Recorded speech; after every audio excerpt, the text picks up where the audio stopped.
Principles of practicing Buddhism. 1. In the past, Buddha taught the Dharma without taking notes.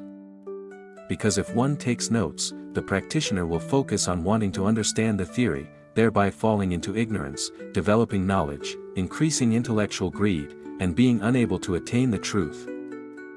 Because for life, increasing greed leads to ignorance. As for Buddha, gradually reduce greed to move towards enlightenment. 2. Therefore, practitioners only need to understand, but should not memorize the Four Noble Truths. After understanding the Four Noble Truths and realizing that we should practice to master birth, aging, sickness, and death, and escape from being reborn as a suffering human being, and deciding to practice, then, read the scriptures of the Elder Thong Lak, the Eightfold Path, the 12 Links of Dependent Origination, the 37 Bodhipakkhiya Dhamma, and the Dharma precepts. Remember to read to know only. Absolutely do not memorize or memorize anything. 3. Before deciding to become a monk, practice slowly to get used to the method of right intention and the 6 basic methods.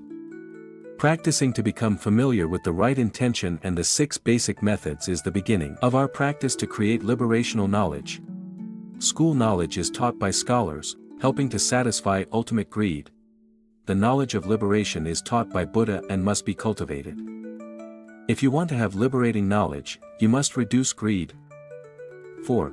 When the right intention and the 6 basic dharmas are mature, and one decides to enter the holy stream to practice and attain the truth, then read carefully 8 Right Paths, 12 Causes and Conditions, 37 Bodhipaka, Master Thong Lak Scriptures, Nikaya Sutta. To choose the method that suits you and only one method, then embrace that Dharma, diligently practice and enter into the mind to attain the fruit. Don't worry. You don't have to read it all. Just read slowly. When reaching a certain Dharma, naturally our mind arises and our whole body vibrates in a very miraculous way. At that time, take that Dharma to practice, because that Dharma is suitable for our own characteristics.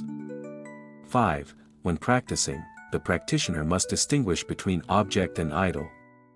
If we consider Buddha Shakyamuni as an idol, we worship and pray, beg him for something. Then don't practice, it's a waste of time, because never attain fruition. If we put Buddha Shakyamuni in front of us as an object, we follow him and practice like him. And when we become familiar with the practice, the Buddha's teachings enter our mind, and we are liberated. Obtaining the 8 precepts. 6. To practice the right Dharma, the practitioner must be able to escape fetters of love, contemplation, lust, transgression. If you are still influenced by one of the above types, you will fall into evil ways. Therefore, right intention and the 6 basic dharmas help us escape the influence of the above 4 types. Isn't that great?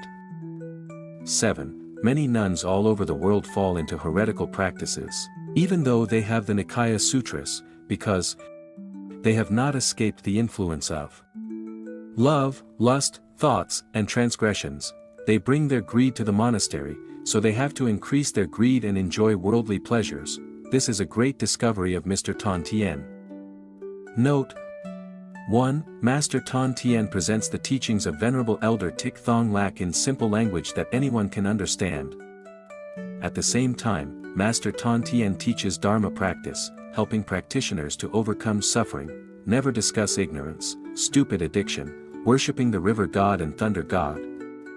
For the Dharma, there is only right or wrong, not good or bad. The Dharma does not please people.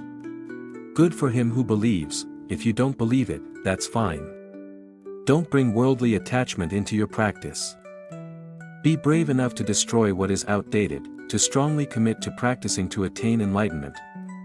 2. The Master writes the truth. The Master speaks the truth to save someone or something, but no need for believers.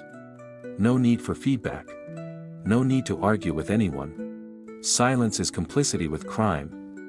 knowing that heroin is a poison but keeping quiet and letting people smoke it, what then? Knowing that the people are being deceived into the dark and ignorant heresy, why are you silent? 3. Venerable Thich Min Chow, the most profound and knowledgeable Buddhist master of Mahayana, a doctor of Buddhism, the president of Van Han University, a center that has trained thousands of Buddhist doctors. They are instrumental in developing Mahayana everywhere. While reading the Nikaya Sutras, Master Min Chow decided to abandon Mahayana. After completing the translation of the Nikaya Sutras, he wrote to all monks, nuns, Buddhists and Vietnamese people. The world still has many people suffering, not because of the brutality of bad people, but because of the silence of good people. Meaning, a good person who remains silent in the face of Mahayana's wrongdoings is an accomplice to that crime. 4. Your master still kneels down and bows in respect to Master Min Chow. So you guys speak rudely, why are you so ignorant?